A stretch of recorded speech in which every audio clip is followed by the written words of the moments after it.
സർക്കാർ തീരുമാനിച്ചത്. അതിനുശേഷമാണ് ഇപ്പോൾ കഴിഞ്ഞ ദിവസം സെബാസ്റ്റ്യൻ കൊച്ചുപുരക്കൽ നമ്മോടൊപ്പം ചേരുകയാണ്. ശ്രീ ഫാദർ സെബാസ്റ്റ്യൻ കൊച്ചുപുരക്കൽ, ഈ ഒരു സാഹചര്യം വളരെ ആശങ്കാജനകമായിട്ടുള്ള ഒരു സാഹചര്യം തന്നെയാണ്. ഇപ്പോൾ RRT ടീമൊക്കെ എത്തിയിട്ടുണ്ട്. അപ്പോൾ എങ്ങനെയാണ് ഈ ഒരു സാഹചര്യത്തെ നിങ്ങൾ കാണുന്നത്? ഈ നടപടിക്രമങ്ങൾ വളരെ മെല്ലെ പോകുന്ന ഒരു സാഹചര്യമുണ്ടോ? അതാണോ ശരിക്കും ഈ ജനങ്ങളുടെ ഭാഗത്ത് നിന്ന് ഇത്തരത്തിലുള്ള പ്രതിഷേധങ്ങളൊക്കെ ഉണ്ടാവാനുള്ള ഒരു സാഹചര്യം? ഈ വന്യജീവി ശല്യം വർദ്ധിക്കുന്ന സാഹചര്യത്തിൽ ആനകളെയോ മറ്റ് കാട്ടുമൃഗങ്ങളെയോ പിടിച്ചുകൊണ്ട് പോയി വേറെ എവിടെയെങ്കിലും ആക്കുക എന്നുള്ളതൊന്നും ശാശ്വതമായ പരിഹാരമല്ല, താൽക്കാലികമായ ശാന്തി എന്ന് മാത്രമേ ഉള്ളൂ. ഇതിന്റെ വിഷയം എന്ന് പറയുന്നത് നമ്മുടെ നാട്ടിലെ നിയമ സംവിധാനം പൊളിച്ചെഴുത്ത് ആവശ്യമുണ്ട്. കാരണം ഇവിടെ വന്യജീവികൾക്ക് നിയന്ത്രിക്കാനുള്ള യാതൊരു സംവിധാനങ്ങളും ഇവിടെ ഇല്ല.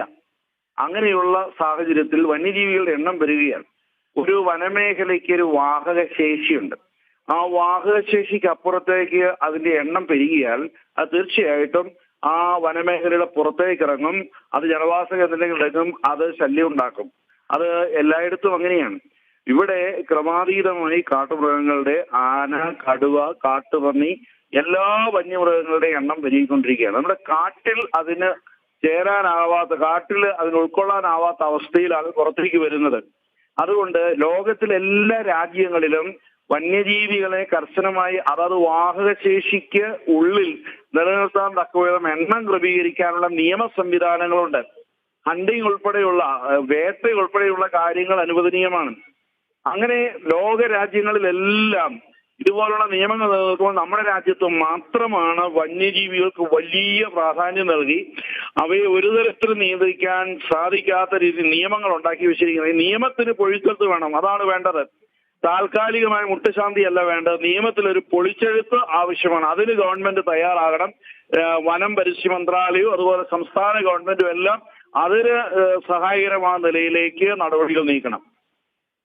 ഈ അത്തരത്തിലൊരു നമ്മൾ ഇപ്പോൾ നിലവിലുള്ള ഒരു നിയമത്തിന്റെ അടിസ്ഥാനത്തിൽ, അതായത് ഇപ്പോൾ കാട്ടുപന്നികളെയൊക്കെ വെടിവെക്കുന്നതിന് വേണ്ടിയിട്ടുള്ള ഒരു നിയമം അല്ല, അനുവാദം കൊടുക്കുന്നൊരു നടപടി ഉണ്ടായിട്ടുണ്ട്. ആ ഒരു രീതിയിലേക്ക് കാര്യങ്ങൾ വരണം എന്നാണോ അങ്ങ് ആവശ്യപ്പെടുന്നത്?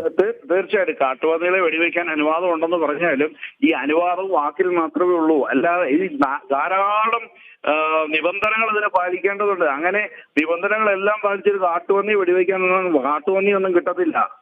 അത് കർശനമായിട്ട് നിയന്ത്രിക്കണമെങ്കിൽ തീർച്ചയായിട്ടും കൃഷിയിടങ്ങളിൽ കയറുന്നതിനെ നിയന്ത്രിക്കാനുള്ള അനുവാദം കർഷകർക്ക് അതിന്റെ ഭൂമി മുടക്കി കൊടുക്കുന്ന സാഹചര്യം ഉണ്ടാകണം.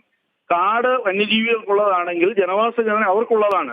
അവിടെ കടന്നു കയറുമ്പോൾ, അതിക്രമിച്ച് കയറുമ്പോൾ അതിനെ തുരത്താനുള്ള അധികാരം, അത് നിബന്ധനകളില്ലാതെ തുരത്താനുള്ള അധികാരം കൊടുക്കണം. അതാണ് നിയമത്തിൽ വേണ്ടത്. അല്ലാതെ നിയന്ത്രിക്കാം എന്ന് പറഞ്ഞ് കാട്ടുപന്നിയെ കൊല്ലാനുള്ള അനുവാദം ഉണ്ടെന്നൊക്കെ പറഞ്ഞു വരുത്താമെന്നല്ലാതെ അതുകൊണ്ടൊന്നും കാര്യമായ പ്രയോജനമൊന്നും കിട്ടുന്നില്ല.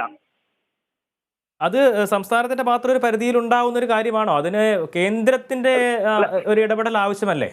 തീർച്ചയായിട്ടും ഇതിന് കേന്ദ്ര വനം പരിസ്ഥിതി മന്ത്രാലയമാണ് നിയമം പുതുക്കി എഴുതേണ്ടത്, കൊണ്ടുവരേണ്ടത്. പക്ഷേ സംസ്ഥാന സർക്കാരിന് റോളൊന്നും ഇല്ലെന്ന് പറയാൻ പറ്റിയില്ല. ഇവിടുത്തെ സാഹചര്യം ബോധ്യപ്പെടുത്തി ആ തരത്തിൽ നിയമനിർമ്മാണത്തിന് സമ്മതം ചെലുത്താൻ സംസ്ഥാന സർക്കാരുകളുടെ കടമയാണ്.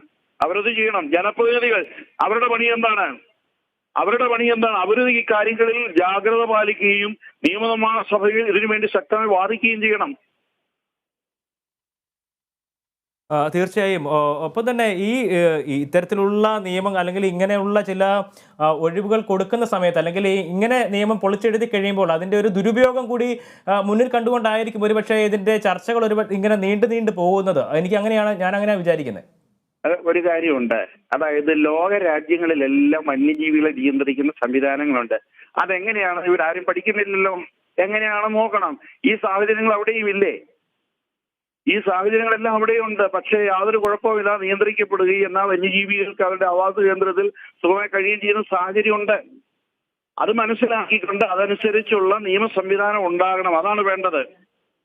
ഒരു ആന കുത്തുമ്പോൾ ഉടനെ തന്നെ ഒരു ചർച്ചയാവും, ഭയങ്കര പ്രതിഷേധങ്ങളാവും, ഉടനെ തന്നെ 2 പ്രഖ്യാപനം വരും, അതോടുകൂടി തീരും. പിന്നെ അടുത്ത ആളെ ആക്രമിക്കുമ്പോഴാണ് അടുത്ത ചർച്ചയുണ്ടാകുന്നത്. ഇതൊന്നും ഒരു കാര്യമില്ല. തീർച്ചയായും ഒരു നിയമ സംവിധാനത്തിൽ തന്നെ ഒരു മാറ്റം വരണമെന്നുള്ളൊരു ആവശ്യമാണ് ഫാദർ സെബാസ്റ്റ്യൻ കൊച്ചുപുരക്കൽ മുന്നോട്ട് വയ്ക്കുന്നത്. അപ്പം